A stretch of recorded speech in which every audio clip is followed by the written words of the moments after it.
உலகெங்கிலும் நடக்கும் முக்கிய நிகழ்வுகளை குறுஞ்செய்தி வடிவத்தில் தெரிந்து கொள்ள ஆதன் செயலியை டவுன்லோட் செய்யுங்கள்.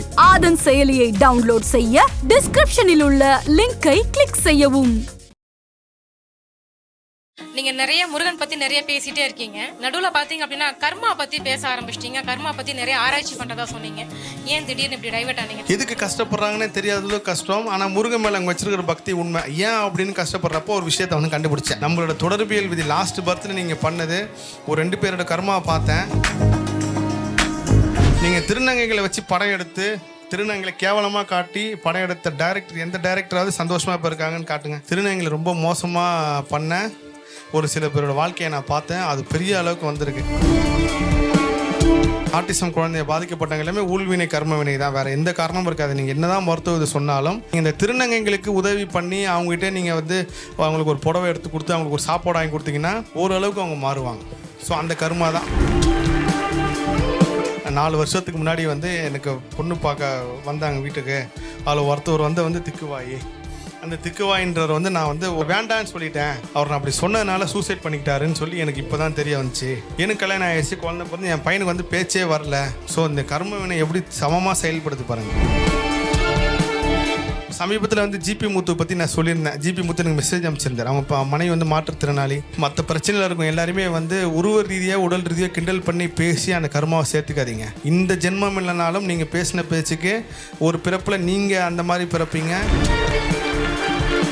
எது பாதை என்று நான் அறியாத போது தன்மானம் மெஞ்ஞானம் நீ தந்ததானம் என் தமிழ் ஞானம் போற்றுவது உன் சந்நிதானம். இந்த வரி வந்து எனக்கு மனசில் பதிஞ்சிருச்சு.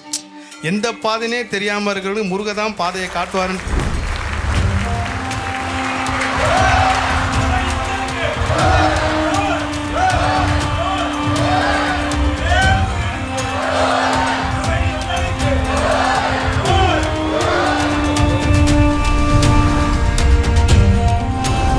ஆதான் ஆன்மீகம் வழங்கும் முருகர் அழைக்கிறார். நீங்க நிறைய முருகன் பத்தி நிறைய பேசிட்டே இருக்கீங்க. நடுவுல பாத்தீங்க அப்படின்னா கர்மா பத்தி பேச ஆரம்பிச்சிட்டீங்க. கர்மா பத்தி நிறைய ஆராய்ச்சி பண்றதா சொன்னீங்க.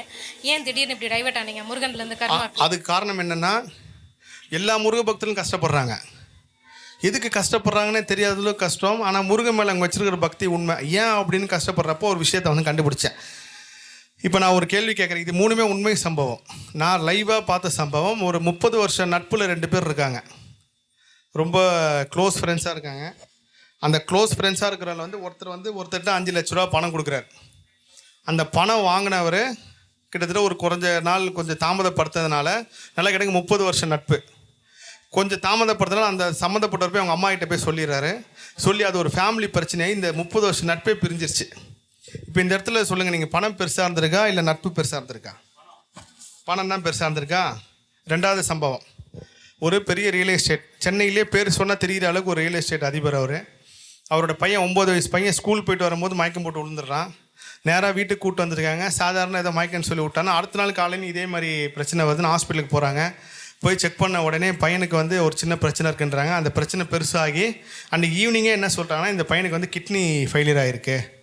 ஏதோ இது வந்து அந்த என்ன சொல்லுவாங்களே ஜீனில் வர்றது, அந்த கிட்னி ஃபெயிலியராக இருக்குது. 11 நாள் இந்த ஆப்ரேஷன் பண்ணுங்கள். அப்படி பண்ணால் ஓகே, அப்படி இல்லை அதுக்கப்புறம் நீங்கள் பண்ணிங்கன்னா இந்த கிட்னி மாற்றியும் பிரயோஜனம் இல்லைன்னு சொல்லிடுறாங்க.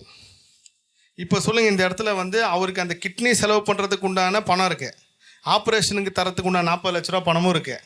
கிட்னி என்ன டோனர் பண்ணாங்கன்னு அவங்களுக்கு கேட்டதோடு எக்ஸ்ட்ரா கொடுக்கறதுக்கு பணம் இருக்குது. ஆனால் அந்த டோனர் கிடைக்கல. இந்த இடத்துல சொல்லுங்கள், பணம் பெருசா கிட்னி பெருசா? கிட்னி தான் பெருசு. இது 2வது சம்பவம். 3வது சம்பவம் ஒன்று சொல்கிறேன். ஒரு ஹஸ்பண்ட் ஒய்ஃபு கோயம்புத்தூரில் இருக்காங்க. ரொம்ப வசதியான ஃபேமிலி, ரொம்ப கிராண்டாக கல்யாணம் பண்ணாங்க. அரேஞ்ச் மேரேஜ், லவ் மேரேஜ் கிடையாது. அதில் என்ன இருக்குன்னா, கல்யாணம் ஆகிடுச்சு, 3 வருஷமாக அவங்களுக்கு குழந்தை இல்லை. 2 பேருமே ரொம்ப ஃபிசிக்கல் ரிலேஷன்ஷிப்பில் நல்லா இருக்காங்க. 2 பேரும் அந்யோன்யமாக இருக்காங்க. 2 பேருக்குமே வந்து ஏன் குழந்தை இல்லைன்னு போய் செக்அப் பண்ணி பார்த்து எல்லாமே நார்மலாக இருக்குது. இவருக்கு இருக்கிற ஸ்பெம் கவுண்ட்டு கரெக்டாக இருக்குது, அந்த பொண்ணுக்கு கருமுட்டை வளர்ச்சியும் கரெக்டாக இருக்குது, எந்த பிரச்சனையும் இல்லை. டாக்டருக்கு ஏன் குழந்தை பிறகுன்னே தெரியல. சரி, வேறு எதுனா குலதெய்வம் சாபம் இருக்குன்னு பார்த்தா ஜாதகமும் கரெக்டாக இருக்குது, இவங்களுக்கு வாரிசு இருக்குன்னே இருக்குது. ஆனால் 4 வருஷம் ஆகி குழந்தை இல்லவே இல்லை. இப்போ இந்த இடத்துல சொல்லுங்கள், பணம் பெருசாக இருக்கா இல்லை மருத்துவம் பெருசாக இருக்கா இல்லை நம்மளுக்கு மேலே ஒரு சக்தி பெருசாக இருக்கா? நம்மளுக்கு மேலே ஒரு சக்தி பெருசாக இருக்குல்ல. இப்போது நம்ம இந்த 3 சம்பவத்தையும் பார்த்து நம்மளுக்கு மேலே ஒரு சக்தி தான் பெருசுன்னு அதை மட்டும் நம்பி போயிட முடியாது. பணமும் தேவை, மருத்துவமும் தேவை, அந்த சக்தியும் தேவை. என்ன ஒன்று, அந்த சக்தி நம்மளை அதீத வழியில் காப்பாற்றுது, இன்னும் அதிகமாக காப்பாற்றுது. இந்த மாதிரி தான் கர்மா செயல்படுது. அதில் துன்பப்படுற எல்லாருக்கிட்டேயும் இருக்கிற ஒரு பெரிய பிரச்சனை என்னென்னா, முருகர் தான் சோதனை கொடுத்துட்ருக்காருன்னு நினச்சிட்டு இருக்காங்க. கிடையாது. நம்மளோட தொடர்பியல் விதி லாஸ்ட் பர்த்தில் நீங்கள் பண்ணது ஒரு 2 பேரோட கர்மாவை பார்த்தேன். அதில் இப்போ நான் ஒன்று சொல்கிறேன். நீங்கள் திருநங்கைகள் இருக்காங்கல்ல, நீங்கள் திருநங்கைகளை வச்சு படம் எடுத்து திருநங்கைகளை கேவலமாக காட்டி படம் எடுத்த டைரக்டர், எந்த டைரக்டராவது சந்தோஷமாக இப்போ இருக்காங்கன்னு காட்டுங்க. செக் பண்ணி பாருங்கள். இந்த பேட்டி வந்தப்போ கமெண்ட் பண்ணுங்கள். திருநங்கைகளை ரொம்ப கேவலமாக காட்டினேன் எந்த இயக்குனராவது நல்லா இருக்கானான்னு பாருங்க. கிடையாது. அதே மாதிரி திருநங்கைகளை ரொம்ப இழிவுபடுத்தி திருநங்கைகளை ரொம்ப மோசமாக பண்ண ஒரு சில பேரோட வாழ்க்கையை நான் பார்த்தேன். அது பெரிய அளவுக்கு வந்திருக்கு. அதனால் இந்த கர்மா தான். நீங்கள் போன ஜென்மனா எல்லாம் நினச்சிக்கிறாங்கன்னா ஒரு 50-100 வருஷத்துக்கு முன்னாடி நினச்சிக்கிறேன். கிடையாது. 10 வயசு இருக்கிறவனுக்கு அதுக்கு முன்னாடி நடந்தது, 20 வயசு இருக்கிற அதுக்கு முன்னாடி நடந்தது, எல்லாமே தொடர்ந்து வர்றது தான். நம்ம கர்மா தான் நம்மளுக்கு பிரச்சனையே. அதுலேருந்து காப்பாற்றக்கூடிய ஒரே சக்தி முருகர் தான். அப்போது அதை தேடி கண்டுபிடிக்கும் போது அந்த தெய்வ குழந்தைங்கள் விஷயம்லாம் கண்டிச்சா. அதில் ஒரு முக்கியமான ஒரு விஷயம் சொல்கிறேன். இந்த ஆட்டிசம் பாதிக்கப்பட்டவங்க, ஆட்டிசம் குழந்தைய பாதிக்கப்பட்டவங்க எல்லாமே ஊழ்வினை கர்மவினை தான், வேறு எந்த காரணமும் இருக்காது. நீங்கள் என்ன தான் மருத்துவ இது சொன்னாலும் அதில் ஒரு சில விஷயங்கள் சொல்கிறேன். ஒரு ஷேர் ஆட்டோக்கார் உங்கள் பேட்டியிலே சொல்லியிருந்தேன். அந்த ஆட்டிசம் ஏன் குறைபாடுள்ள வரனா, அதுக்கு ஜோதிட ரீதியாக பார்த்தீங்கன்னா, ஆன்மீக ரீதியாக பார்த்தீங்கன்னா புதன் கிரகம் சொல்லுவாங்க. புதன் தான் புத்தி, அந்த எல்லாமே. நீங்கள் இந்த திருநங்கைங்களுக்கு உதவி பண்ணி அவங்ககிட்ட நீங்கள் அவங்களுக்கு ஒரு புடவை எடுத்து கொடுத்து அவங்களுக்கு ஒரு சாப்பாடு வாங்கி கொடுத்தீங்கன்னா, இந்த குழந்தை இந்த வீரியமாக இருக்குல்ல, மருந்து மாத்திரை கொடுத்தா கூட சில குழந்தைங்கள் கண்ட்ரோல் ஆக மாட்டாங்க, ஓரளவுக்கு அவங்க மாறுவாங்க. ஸோ அந்த கர்மா தான். அதில் திருச்சியில் ஒரு மிகப்பெரிய ஒரு உங்கள் பேட்டியில் சொல்லியிருந்தேன். அவங்க ஃபேமிலியில் நடந்த ஒரு விஷயத்துலலாம் அந்த குழந்தைக்கு பெரிய அளவுக்கு பாதிப்பு. திருநங்கைகளை அவங்க ஒரு பெரிய அதிகார இடத்துல இருக்கும்போது அவங்க பாதிப்பு ஏற்படுத்தினாங்க. அதை அப்படியே கரெக்டாக அவங்க பொண்ணுக்கு மூலயமா அவங்க பேத்திக்கு அந்த பேரனுக்கு கர்ப்பிணி பெண் சொல்லியிருந்தீங்கல்ல, அது ஒரு பெரிய கதை. ஒரு கர்ப்பிணி பெண் ஒருத்தங்க எட்டி வச்சு பார்த்துருப்பீங்க. அதே மாதிரி ஒரு சம்பவம். அதே மாதிரி யார் இந்த கர்ப்பிணி பெண்ணை இது பண்ணாங்களோ அவங்க பொண்ணுக்கே அந்த மாதிரி நடந்து இப்போ அவங்க பிரச்சனையில் இருக்காங்க. ஸோ நீங்கள் என்ன பண்ணாலும் திரும்ப வருன்றதான் உண்மை. நல்லது பண்ணாலும் வரும், கெட்டது பண்ணாலும் வரும். அதில் குறிப்பாக திரும்ப சொல்கிறேன், இந்த ஜாதி ரீதியாக மட்டும் யாரும் கேவலப்படுத்துறாதீங்க. அங்கே நீங்கள் யமதர்மனும் சனி பகவானும் நேராக வர முடியாதுன்றதுக்காக 2 பேரை படைச்சி வச்சாங்க. அந்த 2 பேர் தான் மரியாதை, கௌரவம். இந்த 2த்துக்காக தான் மனிதன் கஷ்டப்பட்டுக்கிட்டே இருப்பான். மரியாதைக்காக சில விஷயங்கள் பண்ணுவாங்க, கௌரவத்துக்காக போயிட்டு ப்ரைவேட் ஸ்கூலில் போய் சேர்ப்பாங்க, பெரிய ஸ்கூலில் சேர்ப்பாங்க. கடைசியில் அந்த ஸ்கூல் ஃபீஸ் கட்டத்துக்கு முடியாமல் கஷ்டப்பட்டுக்கிட்டே இருப்பாங்க. அவங்க அப்பா அவ்வளோ வேதனைப்படுவார், அந்த ஃபீஸ் கட்ட முடியலேன்னு. ஸோ இந்த மரியாதை கௌரவம் தாண்டி எவ்வளோக்கு எவ்வளோ தாழ்ந்து போகிறீங்களோ வாழ்க்கையில், அந்த அளவுக்கு இயற்கை உங்களை உயர்த்தும். மனித பிறவியை பார்த்தீங்க அப்படின்னா தப்பு செய்யக்கூடிய ஒரு பிறவி தான். ஸோ தப்பு செஞ்சுட்டாங்க, தெரிஞ்சோ தெரியாமலோ பண்ணிட்டாங்க. இந்த கர்மாலேருந்து எனக்கு விடுதலை கிடைக்கணும் அப்படின்னா என்னதான் பண்ணணும்? ஒரே வழி கந்தப்பெருமான் மட்டும்தான். அதனால கலியுக தெய்வம் கந்தப்பெருமான்னு சொல்லிட்டு சொன்னாங்க. இல்லைனா நீங்கள் வேறு எந்த தெய்வத்துக்குமே இந்த பாட்டு கிடையாது. நாளென் செய்யும் வினைதான் என் செய்யும், என்னை நாடி வந்த கோல் என் செய்யும், கொடும் கூற்று என் செய்யும். கொடும் கூற்றுனா யமன். யம தர்மனை என்ன பண்ணோம்னா அன்னையில் எழுதியிருக்காரு. அப்போ நீங்கள் முருகர் எந்த அளவுக்கு பவர்ஃபுல்லான பாருங்க. இந்த அள்ளி அள்ளி பருக வேண்டிய அமிர்தம் அதுதான் முருகர். நீங்கள் அவரை உணர மட்டும்தான் முடியும். எக்கச்சக்கமாக இப்போ ஒருத்தர் வீடியோ ஒன்று பார்த்தேன். பொதுவாக நான் யாரையும் விமர்சிக்கவே கூடாதுன்னு இருந்துட்டேன். பட் ஆனால் நீங்கள் இந்த கோயிலுக்கு போகாதீங்கன்னு சொல்கிறாங்கல்ல, அந்த மாதிரி யாருன்னா சொன்னாலும் அவங்ககிட்ட ஒரு 10 அடி தள்ளி வந்துடுங்க. அவங்க தான் உங்கள் வாழ்க்கையில் மிகப்பெரிய அளவுக்கு சரிவு காரணமாக இருப்பாங்க. கோயிலுக்கு போங்கன்னு சொல்ல கூட விட்டுருங்க, போகாதீங்க, நீ சாமி மேலே இருக்குன்னா அவங்ககிட்ட பேசுறதை கம்மி பண்ணிடுங்க. நீங்கள் எப்பயும் போல் முருக பக்தியில் இருங்க, கண்டிப்பாக முருக சக்தி உங்களுக்கு வேலை செய்யும். சார், அதுலேயும் பார்த்தீங்க அப்படின்னா நிறைய இப்போ ஜோதிடர்கள் என்ன சொல்கிறாங்க அப்படின்னா, ஒரு குறிப்பிட்ட ஒரு ராசிக்காரங்க ஒரு குறிப்பிட்ட கோயிலுக்கு போகக்கூடாது அப்படின்னு சொல்கிறாங்க. அப்படிலாம் உண்மையிலே கிடையாது. கடவுள் அப்படிங்கிறவர் எல்லாத்துக்கும் பொதுவானவர் தானே. திருப்பதிக்கு இவங்க போகக்கூடாது, திருச்செந்தூருக்கு இவங்க போகக்கூடாது அப்படின்னு சொல்கிறாங்கல்ல. அது அந்த கடவுள் கிடையாது, அந்த இடத்துக்கு சொல்கிறாங்க. நீங்கள் அந்த இடத்துக்கு போனீங்கன்னா அந்த ஆக்டிவேஷன் வேலை செய்யும், அதுக்காக சொல்கிறாங்க. ஆனால் முருகர் அப்படி கிடையவே கிடையாது. நீங்கள் கலியுகத்தில் முருகப்பெருமானை பிடிச்சா மட்டும்தான் கரை சேர முடியும். இப்போ பார்த்தீங்க அப்படின்னா நீங்கள் பேச ஆரம்பிச்சதுலேருந்து முருகன் யுகம் அப்படின்னு ஆரம்பிச்சதுலேருந்து எல்லா முருகன் கோயிலுமே பயங்கர கூட்டம். ஒரு சின்ன மரத்தடியில் ஒரு சின்ன முருகன் இருந்தால் கூட அங்கே கூட செவ்வாய்க்கிழமை பார்த்தீங்கன்னா அவ்வளோ க்ரௌட். இதுக்கு முன்னாடி அந்த மாதிரி க்ரௌடை நான் பார்த்ததே கிடையாது. இப்போ அதிகமான ஒரு கூட்டம் வர ஆரம்பிச்சிருக்கு. இதில் நான் கேட்க நினச்சது, இப்படி கோயிலுக்கு போய் தான் முருகனை கும்பிட்டு தன்னோட பக்தியை காட்டணுமா? வீட்டில் இருந்த இடத்துல இருந்தே தன்னோட பக்தியை காட்ட முடியாதா? அது ஏற்றுக்க மாட்டாரா? நிச்சயமாக காட்டலாம், கண்டிப்பாக காட்டலாம். நீங்கள் சொல்கிறது எங்கே வேணாலும் நீங்கள் முருகனை கூப்பிட்டா வருவார். ஆனால் அதே சமயத்தில் உங்களுக்கு ஆப்ரேஷன் பண்ணணும், ஆப்ரேஷன் தியேட்டருக்கு தானே போய் ஆகணும். வீட்லேயே ஆப்ரேஷன் பண்ண முடியல. அந்த பண்ணுற இடம் தான் முருகர் சன்னதி. நீங்கள் வடப்பள்ளி கோயிலில் பாருங்கள், தனியாக உட்காந்துட்டு போய்ட்டு பேசி பாருங்கள், அவ்வளோ மன வேதனையில் உட்காந்துருப்பார். அந்த 1 மணி நேரம் கோயிலேருந்து போகிறதுக்குள்ளே முருகர் அவருக்கு ஒரு தெளிவை கொடுத்துருவார். நீங்கள் கோயிலில் தனியாக உட்காந்துருங்க, எல்லாருமே பல பிரச்சனையை மனசில் வச்சு தான் உட்காந்துட்டு இருப்பாங்க. எத்தனையோ பேரை நான் பார்த்துருக்கேன். ஒரு சில பேர் நானாக போய் கேட்டிருக்கேன் ஏன் அழுகுறீங்கன்ட்டு.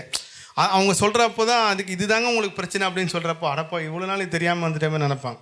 ஸோ நீங்கள் கோயிலுக்கு போகிறது உங்கள் விதியை மாற்றுறது. அதே மாதிரி இந்த தியானம் சொல்கிறேன்ல, தியானம் என்ன அளவுக்கு உங்களுக்கு வேலை செய்யணும், விதியை கட்டுப்படுத்தும். உங்களுக்கு தவறான விதியை கட்டுப்படுத்தி அது நல்வழிக்கு அனுப்புகிறோம். அதுதான் இந்த தியானத்தோட பவர், பெரிய பவர். சார், இது உங்களுக்கு ரொம்ப பிடிச்ச ஒரு முருகன் பாடல்னா என்ன சொல்லுவீங்க? உண்மையிலே அந்த மாதிரி ஒன்று இருக்குது. எல்லாருமே வந்து டிஎம்எஸ் பாடுறதை சொல்லுவாங்க. எனக்கு ரொம்ப பிடிச்ச முருகர் பாடல்னா, இந்த முருக பக்திலாம் வர்றதுக்கு முன்னாடி வந்து நான் தேட்டர் நடத்திட்டு இருக்கும்போது சாயங்காலம் மட்டும் வீட்டுக்கு போயிட்டு ரெஃப்ரெஷ்மெண்ட் ஆகிட்டு டீ சாப்பிட்டு திரும்ப தேட்டருக்கு வந்துடுவேன். ஏன்னா நைட் ஷோ முடிவு இருக்குன்ட்டு. அப்போ வந்து கந்தசஷ்டி கவசம் போடுவாங்க, பார்த்துருக்கீங்களா? அவங்க தான் முதல்ல போட்டுட்டு இருந்தாங்க. இப்போ எல்லா சேனலுமே போட ஆரம்பிச்சிட்டாங்க. கந்தசஷ்டி கவசம் போட்டு முடிச்சுன்னு ஒரு பாட்டு போடுவாங்க. அது என்னன்னா, அழகுக்கு பொருள் கூறும் கலை தெய்வமே. அந்த பாட்டு தான் எனக்கு ரொம்ப பிடிச்ச பாடல். முருகனே துணை. அந்த படத்தோட பேர் கூட எனக்கு வந்து கொஞ்ச நாளைக்கு முன்னாடி தெரியும். நான் நினச்சேன் அந்த படம் யாருன்னா சின்னப்பா தேவர் இருக்கார், முருகரை பற்றி படம் எடுத்தவர். அவரோட வம்சாவளிகள் ஒரு படம் எடுத்திருக்காங்க. அந்த பாட்டில் வர பாட்டு தான். ஏன் அந்த பாட்டு ரொம்ப பிடிக்குன்னா, இந்த முருகர் பக்திக்குள்ளே ரொம்ப வரத்துக்கு முன்னாடி அந்த பாட்டு மட்டும் எங்கள் அம்மா வைப்பாங்க. நான் திட்டுவேன், நியூஸ் வைமா பார்க்கணும், சும்மா எப்போ பார்த்தாலும் சாமி பாட்டு வச்சுருக்கேன். ஆனால் அந்த பாட்டு ஒரு வரி வரும். அது என்னன்னா, எது பாதை என்று நான் அறியாத போது இது பாதை என்று நீ நடை போட வைத்தாய், தன்மானம் மெஞ்ஞானம் நீ தந்ததானம், என் தமிழ் ஞானம் போற்றுவது உன் சந்நிதானம். இந்த வரி வந்து எனக்கு மனசில் பதிஞ்சிருச்சு. எந்த பாதைனே தெரியாமல் இருக்கிறவங்க முருகதான் பாதையை காட்டுவாருன்றது அப்போ நான் வந்து உணரலை. அப்போ எனக்கு உண்மையிலேயே முருகர் தான் அந்த பாதையை காட்டினார். எனக்கு மட்டும் இல்லை, எவ்வளோ பேருக்கு. அந்த பாட்டு இப்பயும் கேளுங்க, அற்புதமான பாடல். அது அவ்வளோ, அது நிறைய பேருக்கு தெரியாது அந்த பாட்டு. முருகனே துணைன்னு சொல்லி. இன்னொரு ஒரு பெரிய அதிசயம்னா, அந்த பாட்டு வந்து இந்த படம் தான் கண்டுபிடிச்சிட்டேன். இந்த படத்தை பார்க்கணுன்னு சொல்லி தேடுறப்போ யூடியூப்பில் இருக்குது முருகனே துணைன்னு சொல்லி. பார்த்தீங்கன்னா அந்த படமே வடப்பள்ளி கோயிலில் தான் ஷூட்டிங் எடுத்திருக்காங்க. பழைய வடப்பள்ளி கோயில் காட்டுறாங்க அந்த படத்தில். ஸோ காரணம் இல்லாமல் முருகர் நம்மளுக்கு இதை காட்டலை, இதை பார்க்க வைக்கலன்றது வந்து உணர்ந்தேன். சமீபத்தில் நம்ம பேசிகிட்டு இருக்கும்போது பார்த்தீங்க அப்படின்னா, நீங்கள் திக்குவாய் அது சம்மந்தமாக பேசியிருந்தீங்க. ஸோ திக்குவாய் செவ்வாய் அது சம்மந்தமாக ரிலேட் பண்ணி சில விஷயங்கள் சொல்லியிருந்தீங்க. ஸோ மக்களும் தெரிஞ்சுக்கட்டும். இப்போ ஒரு 2 நாளைக்கு முன்னாடி அந்த காணொலி பதிவு பண்ணியிருந்தேன். என்னென்னா, இந்த நிகழ்ச்சி பார்க்குறவங்க, யூடியூப்பில் பார்க்குறவங்கட்டும் இங்கே இருக்கிறவங்கட்டும், யாராவது பொண்ணு வச்சுருக்கிறவங்க மாப்பிள்ளை பார்க்க போன இடத்துல மாப்பிள்ளையோ இல்லை வந்து சப்போஸ் பொண்ணோ எங்கேயாவது இந்த திக்குவாய் சம்மந்தமாக இருக்குன்னா தவிர்த்துறாதீங்க. இறைவன் உங்களுக்கு தர ஒரு வாய்ப்பு தான் அந்த மாதிரி ஒரு வரன். ஏன்னா உங்கள் மொத்த கர்மாவும் ஒரே டைமில் நீங்கள் தீக்கணும் அப்படின்னா அந்த குறையை பெருசுப்படுத்தாமல் அவங்கள கல்யாணம் பண்ணிக்கிங்க. இதில் என்ன சம்பவம் நடந்துச்சுன்னா, அதை நான் அந்த காணொலியில் வந்து பெருசாக நான் சொல்லலை. ஒரு அம்மா, நான் அந்த கர்மா ரிசர்ச் சம்மந்தமாக ஒரு தனியார் சேனல் பேட்டி கொடுத்துருந்தேன். அதை பார்த்துட்டு அவங்க எனக்கு ஃபோன் பண்ணாங்க. வாட்ஸ்அப், வெளியூரில் இருக்காங்க, வாட்ஸ்அப் கால் பண்ணாங்க. 12 ஃபோன் பண்ணியிருந்தாங்க. நான் பொதுவாகவே இந்த 5 காலுக்கு மேலே பண்ணாலே எதுக்கு, ஒரு அவசரம் இல்லாமல் யாரும் அடிக்க மாட்டாங்கல்ல, ஏதோ ஒரு அவசரம் தான் அடிக்கிறாங்கன்னு சொல்லி. அப்புறம் நான் அவங்ககிட்ட பேசும்போது அந்த அம்மா சொன்னாங்க, நீங்கள் இந்த கர்மாவை பற்றி பேசுனீங்க, என் வாழ்க்கையில் ஒரு சம்பவம் நடந்துச்சு, அதை நான் உங்ககிட்ட பதிவு பண்ணுன்னு சொல்லிட்டு சொன்னாங்க. சரி சொல்லுங்கம்மா என்னென்னா. இல்லை நான் வந்து 4 வருஷத்துக்கு முன்னாடி வந்து எனக்கு பொண்ணு பார்க்க வந்தாங்க வீட்டுக்கு. அதில் ஒருத்தவர் வந்து திக்குவாய். அந்த திக்குவாயின்றவர் வந்து நான் வந்து ஒரு இன்சல்ட் பண்ணுன்னு பேசலை, மனசை கஷ்டப்படுத்துன்னு பேசலை. ஆனால் நான் வந்து அவர் வேண்டான்னு சொல்லிட்டேன். அது காரணம் கேட்கும்போது நான் ஃபோனில் பேசும்போது அவர் கான்ஃபரன்ஸில் அவர் அந்த காலில் இருந்திருக்காரு, எனக்கு தெரியாது. அது வந்து நான் அப்படி பேசி வச்சுட்டேன். அதுக்கப்புறம் எனக்கு கல்யாணம் ஆகிடுச்சு, குழந்தை பிறந்து, என் பையனுக்கு வந்து பேச்சே வரல. உங்கள் பேட்டி பார்க்கறதுக்கு முன்னாடி வரைக்கும் இதுதான் காரணம் எனக்கு தெரியாது. ஆனால் உங்கள் பேட்டி பார்த்ததுக்கப்புறம் ஒருவேளை இது காரணமாக இருக்கணும் தான் கேட்டேன். இது வேலை காரணமா அப்படின்னு சொல்லுங்கன்ற. அப்போ நான் சொன்னேன், இல்லைம்மா அது வேறு இது வேறமா, நீங்கள் அப்படி பண்ணியிருந்தீங்கன்னா அந்த சம்மந்தப்பட்டவர் எங்கே இருக்காரோ போய் அவர்கிட்ட போய் மன்னிப்பு கேட்டு அவர் காலில் விழுந்து ஒரு மன்னிப்பு கேட்டு வாங்கன்னொடனே அவங்க சொன்னாங்க, இல்லைங்க அவர் நான் அப்படி சொன்னதுனால சூசைட் பண்ணிக்கிட்டாருன்னு சொல்லி எனக்கு இப்போ தான் தெரிய வந்துச்சு அப்படின்னு சொல்லிட்டு சொன்னான். ஸோ இந்த கர்ம வினை எப்படி சமமாக செயல்படுது பாருங்கள். நீங்கள் வந்து 1 கிலோக்கு பாவம் செஞ்சீங்கன்னா 1 கிலோ தண்டனை தான், 1 கிலோக்கு நல்லது செஞ்சிங்கன்னா 1 கிலோ நல்லது உங்களுக்கு வரும். அப்போ நான் சொன்னேன், இதுக்கு எப்படி முற்றுப்புள்ளி வைக்கணும்னா, அவங்க குடும்பத்தில் வேறு யாருன்னா இருந்தாங்கன்னா, அக்காவோ தங்கச்சியோ இருந்தால் கண்டிப்பாக அவங்களுக்கு பசங்க இருக்கும், அந்த பசங்களை போய் படிக்க வைங்க, இல்லை அவங்களுக்கு கல்விக்கு உண்டான உதவியை செய்யுங்க.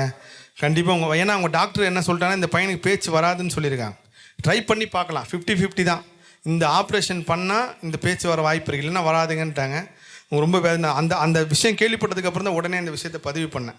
திக்குவாயின்னு கிடையாது, நீங்கள் பொதுவாகவே வந்து சமீபத்தில் வந்து ஜிபி முத்து பற்றி நான் சொல்லியிருந்தேன். ஜிபி முத்து எனக்கு மெசேஜ் அனுப்பிச்சிருந்தார். அவங்க இப்போ மனைவி வந்து மாற்றுத்திறனாளி. அப்படி நீங்கள் வந்து பொதுவாக வந்து இந்த மாற்றுத்திறனாளி மற்ற பிரச்சனையில் இருக்கும் எல்லாருமே வந்து உருவ ரீதியாக உடல் ரீதியாக கிண்டல் பண்ணி பேசி அந்த கர்மாவை சேர்த்துக்காதீங்க. இந்த ஜென்மம் இல்லைனாலும் நீங்கள் பேசின பேச்சுக்கு ஒரு பிறப்பில் நீங்கள் அந்த மாதிரி பிறப்பீங்க. அப்படி இல்லைன்னா நீங்கள் சம்மந்தப்பட்ட இடத்துல அந்த உங்களுக்காக அந்த ஒரு குழந்தை அந்த மாதிரி வரா மாதிரி இருக்குது. சார் இப்போ பார்த்தீங்க அப்படின்னா நம்ம தமிழ் கடவுள் முருகன் அவரை பார்க்கறதுக்கு நிறைய ஊர்லேருந்து வராங்க. குறிப்பாக கேரளாவிலேருந்து அதிகமான பக்தர்கள் வந்து இப்போ தமிழ்நாட்டை நோக்கி வந்துகிட்டு இருக்காங்க. என்ன காரணம்? அது இன்னொரு விஷயமும் கேட்கணும்னு நினச்சேன். இந்த பெங்களூர், கர்நாடகா, கேரளா இங்கிருந்தெல்லாம் வரும்போது கொஞ்சம் கவனமாக வாங்க அப்படின்ற மாதிரியும் சொல்லியிருந்தீங்க. என்ன காரணமாக இருக்கும் சார்? அது காரணம் என்னென்னா நம்ம முருகர் வந்து நான் சொன்னேன் முருகர் வழிபாடு உலகம் ஃபுல்லாக இருந்திருக்கு. அதில் இந்தியா ஃபுல்லாக முருகர் வழிபாடு இருந்திருக்கு அப்படின்னு சொல்லிட்டு பதிவு பண்ணியிருந்தேன். அதில் ஒரு விஷயம்தான் இப்போ நான் வந்து ஒரு ஊருக்கு போனோம். நான் வந்து பெங்களூர், கர்நாடகா, மும்பை, ஆந்திரா இந்த 4 ஊர்லேயுமே முருகர் வழிபாடு இருந்திருக்குன்னு அங்கே 4 முருகர் கோயிலை கண்டுபிடிச்சேன். அதில் எந்த முருகர் கோயிலுக்கு முதல்ல போகணுன்னு சொல்லி முருகர்கிட்ட எழுதி போட்டு எடுக்கும்போது ஆந்திராவில் இருக்கிற ஒரு முருகர் வந்தார். என்னன்னா இது ஆந்திராவில் முருகர் வந்திருக்கான்னு அப்புறம் அவரோட ஹிஸ்ட்ரியை போய் பார்க்கும்போது அந்த கோவிலை பற்றி ஒரு வீடியோ கூட தமிழ்நாட்டில் கிடையாது. அங்கே கிட்டத்தட்ட ஆடி கிருத்திகை மட்டும் 1,00,000 பேர் வராங்க. ஆனால் அந்த கோவில் பற்றி யாருக்குமே தெரியல. அந்த கோவிலில் வந்து நம்ம தமிழ் மக்களை விட தெலுங்கு மக்கள் அவ்வளோ பக்தியாக இருக்காங்க. நான் சொல்லலை, முருகர் வந்து உலக மக்களுக்கே சொந்தம். ஆனால் தமிழ் மக்களுக்கு மட்டும்தான் பந்தம். அவர் நம்மளுக்கு ஒரு அண்ணன் தம்பி மாதிரி. மற்ற எல்லாருக்கும் அவர் சொந்தக்காரங்க தான். நம்மளுக்கு மட்டும்தான் உயிர் உறவு எல்லாமே முருகர். ஏன்னா முருகர் இமயமலையிலேருந்து நீங்கள் கோச்சிட்டு வந்து முதல்ல நின்ன இடம் கார்த்திக் சுவாமி கோயிலேருந்து அவர் வர இந்தியாவில் எங்கே வேணாலும் போயிருக்கலாம். ஏன் தமிழ்நாட்டுக்கு வந்தான்றதான் மிகப்பெரிய ரகசியமே. அதுவும் பழனிக்கு மலைக்கு தான் வந்து நின்னார். ஸோ அது ஒரு பெரிய அதிசயம். அதை பற்றி ஒரு தனியாக பேசணும். அப்போது பெங்களூரில் முருகர் வழிபாடு இருந்திருக்கு, கர்நாடகாவில் வழிபாடு இருக்குது, கேரளாவில் பெரிய அளவுக்கு வழிபாடு இருக்குது. இந்த கேரளாவில் என்னென்னா பெருநான்னு சொல்லி ஒரு கோவில் இருக்குது. முருகர் வந்து எல்லா உலகத்துலேயும் வந்து எல்லா ஊர்லேயும் வந்து வேலை வந்து இப்படி தான் வச்சுருப்பார். அந்த ஊரில் மட்டும் வேலை திருப்பி வச்சுருக்காரு. ஏன் வச்சுருக்காருன்னு பார்த்தீங்கன்னா திருச்செந்தூரில் வந்து முருகப்பெருமான் வந்து சூரபத்மனை வதம் பண்ணிவிட்டு அப்போது அந்த உக்கரமாக காட்சி கொடுக்குறாரு. வதம் பண்ணிவிட்டு அந்த வேலை திருப்பி வச்சுன்னா அதில் ஒரு சில ரிஷிகள் முனிவர்கள் மட்டும் பார்க்குறாங்க. அந்த பார்த்த பார்வையாக அந்த காட்சியை தான் அங்கே வேலை வச்சுருக்காங்க. அந்த முருகர் சிலையாக இருந்திருக்கு. இன்னும் அங்கே பெரிய அளவுக்கு முருகர் வழிபாடு இருந்திருக்கு. அப்போ அந்த கோயில் பேசணும். இங்கே தமிழ் மக்கள் நிறைய பேர் போக ஆரம்பித்தாங்க. அது அங்கேயும் வைரல் ஆச்சு. அப்போ இவர் யார் பேசினார் என்ன பார்த்தப்போ அங்கே வடப்பள்ளி கோயிலில் இருந்து இவர் பேசியிருக்காரு. வடப்பள்ளி முருகரை பற்றி பேசியிருக்காருன்னு ஒரு அம்மா வந்து அங்கேருந்து வந்தாங்க. மொத்தம் 2 சம்பவம் நடந்துச்சு. இது ஒருத்தங்களோட அப்பா வந்து 17 வருஷமாக காணாமல் போனவங்க. செவ்வாய்க்கிழமை 3 விரதம் வந்து அவங்க அப்பா கிடச்சார். அந்த அம்மா பேர் கண்மணி. அவங்க பேரை சொல்லுங்கன்னே சொன்னாங்க. அதே மாதிரி கேரளாவில் ஒருத்தங்க வீட்டில் ஒருத்தங்க அந்த நீங்கள் உலகத்திலே வந்து கேரளாவில் மட்டும்தான் அந்த காணாமல் போனவங்களை வந்து மாந்தின்னு வச்சு கண்டுபிடிப்பான்னு சொல்லுவாங்க. அங்கே மட்டும் ஒரு தனி ஜோதிடம் இருக்குது.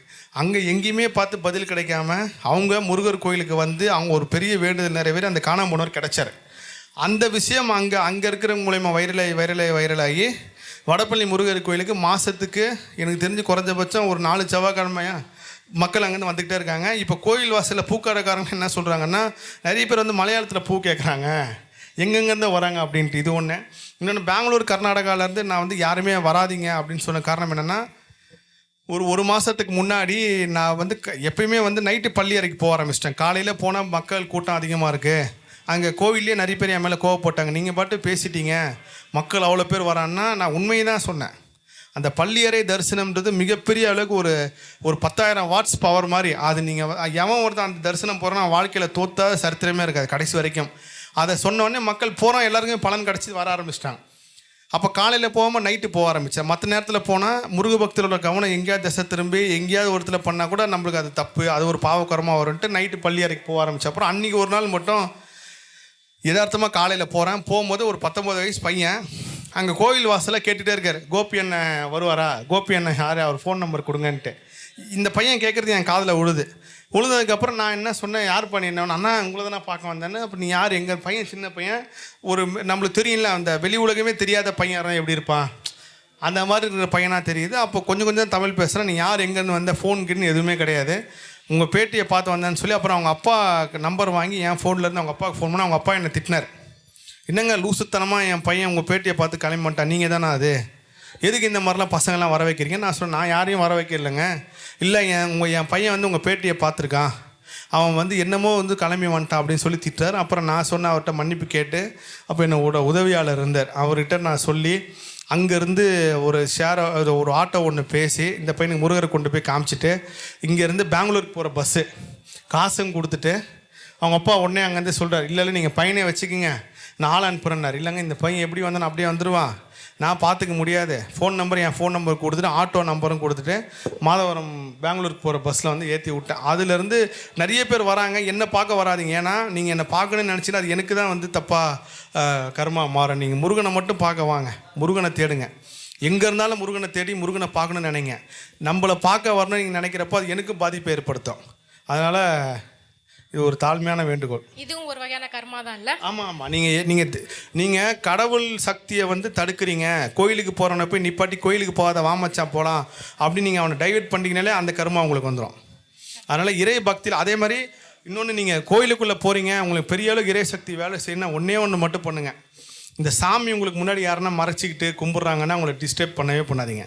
யாராவது வந்து உங்களை பின்னாடி வந்து திட்டி உட்காருப்பா எனக்கு சாமி தெரிலன்னா கம்முன்னு வந்துடுங்க, அவர் பார்க்கட்டும். நீங்கள் அவன் பார்த்து கும்புற புண்ணியம் உங்களுக்கு சேர்த்து வரும். இங்கே தான் முருகர் சோதிக்கிறார். நீ எந்த அளவுக்கு பக்குவமாக இருக்க, எந்த அளவுக்கு பொறுமையாக இருக்க. நீ இதை விட்டு கொடுக்க தயாராகிட்டீங்கனாலே உங்களுக்கு வாழ்க்கையில் எல்லாமே கிடைக்க ஆரம்பிச்சிடும். பேசிக்கான ஒரு விஷயம். நான் கூட நிறைய பேருக்கு வந்து நீங்கள் பாருங்கன்னு சொல்லி விட்டு வந்துடும். முன்னெல்லாம் அப்படிலாம் இருக்க மாட்டேன். நீ என்ன உட்கார இப்போ நின்றுட்டு இருக்க நடுவே நான் முருகரை பார்க்கணுன்னு காலப்போக்கில் தான் இங்கே தான் முருகர் பெரிய டெஸ்ட் வைக்கிறார். நீங்கள் எப்போ வந்து இன்னொரு பக்தன் பார்க்கட்டும்னு சொல்லி நீங்கள் விலைக்கு நிற்கிறீங்களோ அப்பயே உங்களுக்கு இந்த பிரபஞ்சம் ரெட்டிப்பாக கொடுக்க ஆரம்பிச்சிடும். சார், இப்போ பேசும்போது இந்த பள்ளியறை தரிசனம் பற்றி சொல்லியிருந்தீங்க. ஸோ இந்த பள்ளியறை தரிசனமானது வடபழனியில் மட்டும்தான் பார்க்க முடியுமா சார்? அங்கே என்ன அவ்வளோ பெரிய ஸ்பெஷல் என்ன சார்? அதுவும் சமீபத்தில் ஒரு வீடியோ ஒன்று பார்த்துருந்தோம். பள்ளியறை தரிசனத்துக்காக மக்கள் அப்படியே அடிச்சு பிடிச்சி ஓடி வந்து பண்ணுறது. எனக்கு ஆக்சுவலாக நம்ம 2 பேரும் டிஸ்கஸ் பண்ணியிருந்தோம் அதை பற்றி. என்ன ஸ்பெஷல் என்னென்னா, நீங்கள் வந்து திருப்பள்ளி எழுச்சி பள்ளியறை இந்த 2 தான். நம்ம எப்படி வந்து காலையில் இருந்து நைட்டு தூங்குறோமோ அந்த மாதிரி வந்து இறைவனும் வந்து அது ஒரு இதுவாக பண்ணாங்க, ஒரு சம்பிரதாயம் பண்ணுவாங்க. கண்ணதாசன் அர்த்தமுள்ள இந்த மாதிரி தான் சொல்லியிருப்பார். மனிதனுக்கு மனைவி தேவையான கடவுளுக்கும் மனைவி தேவைன்னு சொல்லியிருப்பாங்க. இந்த மனைவி விஷயத்தில் இன்னொரு சுவாரஸ்யமான சம்பவம் சொல்கிறேன். கிட்டத்தட்ட யாரெல்லாம் முருகனுக்கு 2 பொண்டாட்டி இருக்குது அப்படின்னு சொல்லிட்டு முருகனை திட்டிட்டு முருகனை ரொம்ப மட்டமாக நினச்சாங்களோ அவங்க எல்லாரோட கணவனும் பொண்டாட்டிக்கு தெரியாமல் இன்னொருத்தங்களை வந்து வச்சுருக்காங்க. ஒரு 15 சம்பவம் நான் பேரோடு எழுதி வச்சுருக்கேன் ஊரோட. அதை வந்து இவங்க தவறாக புரிஞ்சுக்கிட்டாங்க. நீங்கள் அந்த கர்மாவும் உங்களுக்கு வேலை செய்யும். முருகர் கலியுகத்தில் இருக்கிறவங்களுக்கு வணங்குறதுக்காக படைக்கப்பட்டவங்க தான் வள்ளி. தேவலோகத்தில் வணங்குறதுக்காக படைக்கப்பட்டவங்க தான் தெய்வானை. இதை கிருபானந்தவர் இன்னும் அழகாக சொல்லியிருப்பார். 2 சக்தி, இச்சா சக்தி, கிரியா சக்தின்னு சொல்லியிருப்பார். ஸோ நீங்கள் எப்பயுமே இந்த முருகனுக்கு 2 பொண்டா இருக்குன்னு முருகனை தப்பாக நினைக்காதீங்க.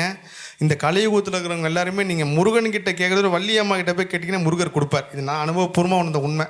நீங்கள் எப்போ போனாலும் வள்ளி அம்மா கிட்ட உங்கள் கோரிக்கை வைங்க, முருகர் நடத்தி கொடுப்பார். இது சத்தியமாக நடக்கும். அப்போது இந்த பள்ளியறை தரிசனம் இப்போ திருப்பள்ளி எழுச்சி அப்படின்றப்போ நீங்கள் ஆன்மீக ரீதியாக விட்டுருங்க. சயின்ஸ் படி நீங்கள் பார்த்தீங்கன்னா 4 மணிக்கு எழுந்துட்டிங்கனாலே சூரியன் உதயமாகறதுக்கு முன்னாடி அருணோதயம்னு ஒன்று வரும். அதுதான் முதல் கதிர். அந்த அருணோதயம் தான் நீங்கள் அந்த அந்த அந்த அருணோதயத்து காட்சி நீங்கள் பார்க்க ஆரம்பிச்சிட்டிங்கனாலே உங்களோட கர்மா எல்லாம் மாறும். கர்மா மீன்ஸ் ஊழ்வினை, கர்ம வினை மாறும். அதேமாரி நான் நிறைய அந்த அசைவம் விடவே முடியலன்னு சொல்கிறவங்களாம் என்ன சொல்லுவாங்கன்னா, நீங்கள் 6 மணிக்கு மேலே சாப்பிடுங்க, வேறு விடி கிடையாது. நீங்கள் வந்து எப்போயுமே ஒரு ஏக்கத்தோட விரதம் இருக்கக்கூடாது. ஐயோ 48 நாள் எப்படா முடியும், 48 நாள் முடிஞ்ச உடனே 49 நாள் போயிட்டு இப்போ 2 கிலோ மட்டன் வாங்கிட்டு வந்து சாப்பிட்டவங்களாம் நான் பார்த்துருக்கேன். எப்படா முடியும்னு அவன் ஃபுல்லாகவே அதில் இருப்பானே தவிர பக்தியை விட்டுருவாங்க. அப்படி இருக்கும்போது ஸ்பிரிச்சுவலாக நீங்கள் இல்லாமல் சயின்ஸ் படி பார்த்தீங்கன்னா நீங்கள் காலையில் எழுந்துக்க ஆரம்பிச்சிட்டிங்கனால அன்றைக்கி நாள் வந்து உங்களுக்கு பெருசாகிடும். எல்லோரும் தூங்குறப்போ நீங்கள் 4 மணிக்கு எழுந்து 4:30 மணிக்கு குளிச்சுட்டு 5 மணிக்கு முருகரை வந்து பார்க்குறீங்க. 5:30 மணிக்கு நீங்கள் முருகரை தரிசனம் பார்த்துட்டு 6 மணிக்கு வெளில வரப்போ இந்த மக்கள் எல்லாமே தூங்கிட்டு இருப்பான். அன்றைக்கி நீங்கள் இன்றைக்கி என்ன வேலை செய்ய போகிறீங்கன்றது உங்களுக்கு சயின்ஸ் படி உங்களுக்கு வந்து இப்போ அறிவியல் ரீதியாக உங்களுக்கு தோணிடும் என்னென்ன செய்ய போகிறோன்ட்டு. இது சயின்ஸு. ஸ்பிரிச்சுவல் படி என்னென்னா, நீங்கள் நைட்டு பார்க்குறதுக்கும் காலைல பார்க்குறதுக்கு என்ன வித்தியாசம்னு சொல்லிடுறேன். இந்த நைட்டு நிம்மதியாக தூங்கி விடிகிற பொழுது நல்லபடியாக விடியணுன்னா நைட்டு பள்ளியறை தரிசனம் போய் பாருங்கள் முருகனை. எல்லா முருக பக்தர்களும் பார்த்து முடிச்சுட்டு முருகன் ரிலாக்ஸாக ஆகி பள்ளியறை தரிசனம் பண்ணுவாங்க. முருகரை போய் கூப்பிட்டு வந்து அந்த இதில் வச்சு பல்லக்கில் வச்சு கொண்டு போய் படுக்க வைப்பாங்க. நீங்கள் அந்த தரிசனம் பார்த்துட்டு நீங்கள் வீட்டுக்கு வரப்போ ரொம்ப மனசு நிம்மதியாக லேசாக வருவீங்க. முருகனை பார்த்துட்டேன்ப்பா, நாளைக்கு விடிகிற பொழுது நல்லபடியாக விடியின்ட்டு. விடிஞ்சதுக்கப்புறம் நைட்டு வரைக்கும் நல்லா போகணுன்னா திருப்பள்ளி எழுச்சி தரிசனம் போய் பாருங்கள். இது சத்தியமாக இன்றைக்கி நீங்கள் திருப்பள்ளி எழுச்சி தரிசனம் பார்த்துட்டு அன்றைக்கி வேலையை தொடங்க. அன்றைக்கி ஒரு நாள் ஃபுல்லாக முருகர் உங்கள் கூட இருக்கிற மாதிரி உணர்வீங்க. அன்றைக்கி ஒரு நாள் ஃபுல்லாக அந்த முருக சக்தி உங்களை காப்பாற்றிக்கிட்டே இருக்கும். எவ்வளோ பெரிய பிரச்சனை இருந்தாலும் சரி, அன்றைக்கி திருப்பள்ளி எழுச்சி தரிசனம் நீங்கள் 5:30 மணிக்கு முருகரை பார்த்துட்டு அந்த விஸ்வரூப தரிசனம் பார்த்துட்டு வீட்டுக்கு வந்து நீங்கள் வேலையை தொடங்க. அது உங்களை முருக சக்தி மிகப்பெரிய அளவு காப்பாற்றும். இது சத்தியம். இதில் வந்து யாருன்னா பள்ளியறை தரிசனம் பார்த்தவங்க இருக்கீங்களா? இங்கே எவ்வளோ பேர் இருக்காங்க பாருங்கள். அது வந்து பள்ளியறை தரிசனம் மட்டும் உணரக்கூடிய ஒரு விஷயம். உணர்ந்தால் மட்டும்தான் அதை அனுபவிக்க முடியும். அம்மா நீங்கள் பார்த்துருக்கீங்களா பள்ளியறை தரிசனம்? எவ்வளோ நாளாக பார்க்குறீங்க? எப்படி இருக்குது உங்களுக்கு முருகரை பார்த்து கேளுங்க. அது வந்து உணரக்கூடிய விஷயம். நீங்கள் தீர்க்கவே முடியாத பிரச்சனையை கூட நீங்கள் திருப்பள்ளி அடித்து பார்த்து தீர்த்தவங்களாம் இருக்காங்க. அதுக்கு நானே ஒரு பெரிய சாட்சி. சார் இப்போ பார்த்தீங்கன்னா நீங்கள் வந்து முருகர் பற்றி பேச ஆரம்பிச்சிங்க. நிறைய பேர் வந்து முருகன் பற்றி அடுத்தடுத்து பேச ஆரம்பிச்சிட்டாங்க. கர்மா தியானம் இதை பற்றி பேச ஆரம்பிச்சிட்டிங்க. அடுத்தடுத்து நிறைய பேர் அதை பற்றி பேச ஆரம்பிச்சிட்டே இருக்காங்க. ஸோ அதை பற்றி உங்கள் கருத்து என்ன? நீங்கள் அதை பற்றி என்ன நினைக்கிறீங்க? இங்கே முருகர் வந்து நம்ம நினைக்கிறத விட பயங்கரமான குறும்புக்காரருங்க. எப்படின்னா சிவனாவது வந்து திருவிளையாடல் பண்ணி கொடுப்பார். முருகர் அதுக்கும் ஒரு படி மேலே. அவர் என்ன பண்ணுவார்னா, யாராவது ஒருத்தர் மூலியமாக வந்து நீங்கள் தாங்க முருகரே, உங்களை நான் முருகர் மாதிரியே பார்த்தாங்கன்னு சொல்லி அவரே சொல்ல வச்சு அந்த புகழ் கொடுத்து அந்த புகழ் மேலே ஒரு திமிரையும் கொடுத்து ஒரு ஆணவத்தையும் வர வைப்பார். ஸோ அந்த மாதிரி தான் நீங்கள் என்றைக்குமே புகழ்ச்சியை வந்து நீங்கள் எவ்வளோக்கெவ்வளோ வந்து தவிர்த்துக்கிறீங்களோ அவ்வளோக்கெவ்வளோ நல்லது. இன்றைக்கி புகழ்கிறவங்க நாளைக்கு திட்டுவாங்க. என்னோடய குருநாதர் ஒருத்தர், எனக்கு கிட்டத்தட்ட பல குருநாதர் இருக்காங்க. ஒருத்தர் சொல்லார், யாராவது உங்களுக்கு ஒருத்தர் மாலை போட்டால் ஒரு கையில் மாலை வச்சுருக்காங்க, ஒரு கையில் கல் வச்சுருக்காங்க, நாளைக்கு அதை போடன்னு தயாரிப்போம், அதையும் வாங்கன்னு சொல்லுவாங்க. அப்போது எல்லாருமே முருகர் பற்றி பேசுகிறப்போ நிறைய விமர்சனம் எல்லாமே வரும் தானே. இதுவும் முருகர் தான் பண்ணுவார். என்ன பண்ணுவார்னா, இவ்வளோ கேவலப்படுத்தி பேசினாலும் இவன் தொடர்ந்து பேசுகிறான்னு இல்லைன்னு செக் பண்ணுவார். நான் ஒரு கட்டத்துக்கு மேலே முழுசாகவே சரண்டர் ஆகிட்டேன். நீ தான் முருகா, எல்லாமே புகழ்வது மிகழ்வது நீ தான், நாளைக்கு என்ன ஆனாலும் நீ தான், அவன் என்ன திட்ட போகிறது கிடையாது, ஒன்று தான் திட்டுவான், நீ தான் நடத்துகிற முருகன். அப்படி நீங்கள் சரண்டர் ஆனால் மட்டும்தான் நியூட்ரலாக எடுத்துகிட்டு கடந்து போக முடியும். இன்னொரு முக்கியமான விஷயம் சொல்லிடுறேன். என்னென்னா, எல்லாருக்குமே வந்து எங்கே வந்து கர்மா தீரும் அப்படின்னா, கர்மா ஏறும், எங்கே கர்மா தீருன்னு சொல்கிறேன். இருக்கிற கர்மா பார்த்தாதுன்னு புது கர்மா ஏற்றிக்கிட்டு பழைய கர்மா சேர்த்து அனுபவிக்கிற இடம் பார்த்திங்கன்னா மனைவி தான். நீங்கள் எப்போ மனைவியை துன்புறுத்தி அடிக்கிறீங்களோ அப்போது போன ஜென்ம கர்மா வந்துடும். புது ஜென்ம கர்மம் ரொம்ப வீரியமாக வேலை செய்கிறோம். எங்கே நீங்கள் மனைவியை நல்லா பார்த்துக்கிறீங்களோ அந்த இடத்துல சோத்துக்கு பிரச்சனை வராது. கண்டிப்பாக வாழ்க்கை ஃபுல்லாக நீங்கள் சாப்பாட்டு கஷ்டப்பட மாட்டீங்க. இது நான் என்னோடய ஆராய்ச்சியில் கண்டுபிடிச்சது. அதே சமயத்தில் மனைவி தவறு பண்ணால் கூட இயற்கைக்கிட்ட ஒப்படைச்சிட்டு அவங்கள அடிக்காதீங்க. நீங்கள் சண்டை போடுங்க, திட்டுங்க, பண்ணுங்கள். நீங்கள் பெண் சக்தி நீங்கள் அடிக்க ஆரம்பிச்சிங்கனாலே நீங்கள் முருகர் கோயிலே நைட்டு படுத்துருந்தா கூட முருகர் சக்தி உங்களை காப்பாற்றாது. இதை நான் அனுபவபூர்வமாக உணர்ந்த உண்மை. தாய் தாப்பம் இருந்து அந்த கருவு தான் பிறந்தேன், எல்லாம் செஞ்சேன். ஆனால் அந்த தாய்க்கும் என் மேலே பாசம் இல்லை, அப்பனுக்கும் பாசம் இல்லை. அது இந்த அம்மாவோட கதை வந்து கொஞ்சம் ரொம்ப சோகமான கதை. ஏன்னா பொத்த அம்மாவே வந்து இவங்களை குப்பையில் தூக்கி போட்டாங்க, அதனால தான் இவங்க குப்பம்மான்னு பேர் வந்துச்சுன்னு சொல்லி அப்படி இருந்து அப்படி ஒரு வாழ்க்கை எப்படியோ அமைஞ்சுது. நான் எதிர்பார்த்த மாதிரி தான். நம்ம வந்து இட்டுக்குன்னு போயிடுவோன்னு நினச்சோம். ஆனால் ஒரு கல்யாணம் ஆச்சு. அந்த வாழ்க்கை சரியில்லை. அதுலேயே 3 குழந்தைங்க பிறந்தது. ஒரு குழந்தை செத்துச்சு. 2 குழந்தைய வளர்த்தேன், ஆம்பளை பசங்களை. அது நம்ம பேச்சு கேட்குற வரைக்கும் நம்ம கையில் பிடிவி இருக்கிற வரைக்கும் இருந்தது. அதுக்கப்புறமா அதுங்க தன்னை மீறி போயிடுச்சு. பெரியவனுக்கு கல்யாணம் பண்ணேன். அதோட என் வாழ்க்கையே திசை மாறி போச்சு. திசை மாறி என் குடும்பம் இப்படி இந்த அளவுக்கு ஆயிடுச்சு. எதுலேயும் சுகம் இல்லை. என்னுடைய திறமைனால இன்றைக்கி கூட நான் அதை தான் சாப்பிட்டுன்னு வரேன். என்னுடைய திறமை இல்லைன்னா என் கதை எப்படியோ ஆயிருக்கும். அதுதான் முருகர் தான். ஆனால் நான் வந்து முருகர்ன்ட்டு வெறுத்த முருகரை கூட. ஏன்னா கல்யாணம் ஆன உடனே போய் மொட்டை அடிச்சிக்கணும் அந்த 3 மாதத்தில். நல்ல வாழ்க்கை அமைஞ்சதுன்னு நினச்சேன், இல்லை. அதனால அவரை வெறுத்தேனானே. அதுக்கப்புறம் இன்னொன்று நான் ஒன்று சொல்கிறேங்க. நானும் பார்த்துட்டேன். கிட்டத்தட்ட ஒரு 1500 பேரை இது வரைக்கும் சந்திச்சிருக்கேன். முருகனை திட்டினவங்க எல்லாருக்குமே முருகனை வந்து அள்ளி கொடுத்துட்டாரு. அது வந்து இந்த அம்மா பாருங்கள் முருகனை வெறுத்தன்றாங்க பல பேர். அதுக்கு முருகனை திட்டுங்கன்னு நான் சொல்லலை. அந்த அளவுக்கு அவர் பண்ணுறாரு போல இருக்காது. முருகர் வந்து எக்ஸ்ட்ரீம் லெவலுக்கு அவனுக்கு ஒரு சோதனையை கொடுத்து வெறுத்து இதோட கோயிலுக்கே வரமாட்டேன் அப்படின்னு சொல்லிட்டு 20 வருஷமாக முருகன் மேலே கோபமாக இருந்து என் பேட்டியை பார்த்து வந்தவங்கள நான் பேசியிருக்கேன். 20 வருஷமாக கோச்சிட்டு போயிட்டேன்ட்டு. அந்த மாதிரி நீங்கள் இன்றைக்கி தான் என்கிட்ட சொல்கிறீங்க முருகன் மேலே வெறுத்தீங்கன்ட்டு. எனக்கு சொன்ன ஆப்போசிட்டு தான் வருது முருகா. என்ன நெகட்டிவாக எதுவும் இல்லை. அதனால நான் இப்போ கூட நான் எதுக்கு இது கூட சொல்கிறேன், நான் இந்த ஒரு விஷயத்தை அவன் என் அனாதியாக விட்டுட்டு அவன் மனைவி மாமியார் இதுவாக இருக்கிறானே எல்லாருக்கும் சொல்கிறேன், தாய் தாப்பனா விடாதீங்க. அவங்க பாவத்துக்கு நிற்காதீங்க. எவ்வளோ வசதி இருக்கட்டும். தாய் தாப்பனுக்கு போட்டதும் அக்கா தங்கச்சிக்கு செஞ்சோம் கெட்டு போனவா இல்லை. அப்படியே கெட்டு போனால் கூட பரவாயில்ல. ஆனால் தாய் தகப்பனையும் அக்கா தங்கச்சியும் விட்டுறாதீங்க. இந்த அக்கா தங்கச்சியில் இன்னொன்று சேர்த்துக்கிறேன். சாரிங்கம்மா நடுவில் பேசுனதுக்கு. உங்கள் ஃப்ரெண்டு க்ளோஸ் ஃப்ரெண்டு இருப்பான்ல, அந்த ஃப்ரெண்டால் நீங்கள் எதனா பணம் இழந்திருப்பீங்கல்ல, அந்த இழந்தீங்கன்னா அந்த ஃப்ரெண்டோட நட்பை விட்டுறாதீங்க. அந்த ஃப்ரெண்டு தான் உங்கள் வாழ்க்கையை காப்பாற்றினவர். ஏன்னா நீங்கள் அந்த பணம் இழக்கலைன்னா உங்களுக்கு நோய் வந்து நோயால் வேதனைப்பட்டிருப்பீங்க. கடைசி பேட்டியில் சொல்லியிருப்போம் பாருங்கள், பண வேதனை, மன வேதனை, நோய் வேதனை. இதில் பண வேதனை சேர்ந்து சரியாக இல்லை, நோய் வேதனை வந்து சரியாக பண்ணவே முடியாது. அதே மாதிரி அந்த ஃப்ரெண்டு தான் உங்களுக்கு கடைசி வரைக்கும் நல்லதும் செய்ய போகிறான். ஸோ அந்த பணத்துக்காக ஃப்ரெண்ட்ஷிப் வந்து விட்டுறாதீங்க. நீங்கள் கூட்டு வந்து அந்த ஃப்ரெண்ட்ஷிப்பு கூட நீங்கள் திரும்ப பழக்க ஆரம்பிச்சுட்டு அந்த கர்மாக்கு அங்கேயே முற்றுப்புள்ளி ஆகிடும். விட்டுட்டு திரும்ப ஒரு ஃப்ரெண்டை போய் தேட அப்படின்னு அவன் மூலமாக இன்னொரு பெருசாக ஒரு சம்பவம் நடக்கும். அதனால் இந்த ஃப்ரெண்ட்ஷிப் இது வரைக்கும் யாருன்னா பிரிஞ்சு இருந்தீங்கன்னா திரும்ப அவங்ககிட்ட போய் பேசிடுங்க. பேசிட்டிங்கன்னா அந்த கர்மாவுக்கு முற்றுப்புள்ளி ஆகிடும். காரணம் இல்லாமல் அவங்க உங்களுக்கு ஃப்ரெண்டாக வந்திருக்க மாட்டாங்க, காரணம் இல்லாமல் நீங்கள் ஒரு விஷயத்தை இழந்திருக்க மாட்டீங்க. எல்லாமே லாஸ்ட் பர்த்தோட கண்டினியூட்டி தான். தாய் தாப்பன் இருந்து அந்த கருவுக்கு தான் பிறந்தேன் எல்லாம் செஞ்சேன். ஆனால் அந்த தாய்க்கும் என் மேலே பாசம் இல்லை, அப்பனுக்கும் பாசம் இல்லை. அது இந்த ஒன்று. அம்மாவோட கதை வந்து கொஞ்சம் ரொம்ப சோகமான கதை. ஏன்னா பத்து அம்மாவே வந்து இவங்களை குப்பையில் தூக்கி போட்டாங்க, அதனால தான் இவங்க குப்பம்மான்னு பேர் வந்து. நிமைமலைக்கு நீம்குருவி பாபாவை போயிட்டு வந்தீங்க இல்லையா? ஆமாங்க. அந்த பேட்டியை புதுசாக பார்த்தேன். தெளிவான பேச்சு வரும்போது நம்முடைய வாழ்க்கைக்கு தேவையான தெளிவான பேச்சு இதுதான் உறுதிப்படுத்திக்கிட்டேன். அன்னைக்கே நினைச்சிட்டேன் நீங்க தான் எங்க குருவுன்னு சொல்லிட்டு.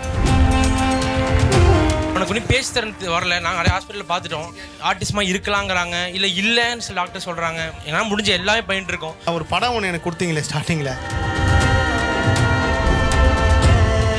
நீங்க எனக்கு ஆப்பிள் தந்தீங்க, அதை எடுத்துன்னு வந்து ஒரு கல்யாணம் ஆன பொண்ணு கிட்ட கொடுத்தேன். இன்னைக்கு அவங்க கன்சியா இருக்காங்க சார். சந்தோஷம். வெற்றிவேல் முருகனுக்கு அரோகரா. நீங்க சொல்றத பாருங்க எப்படி. அப்போ முருக சக்தி, முருகர் எப்படி தெய்வ குழந்தைங்க கூட இருக்காருன்றது பாருங்க.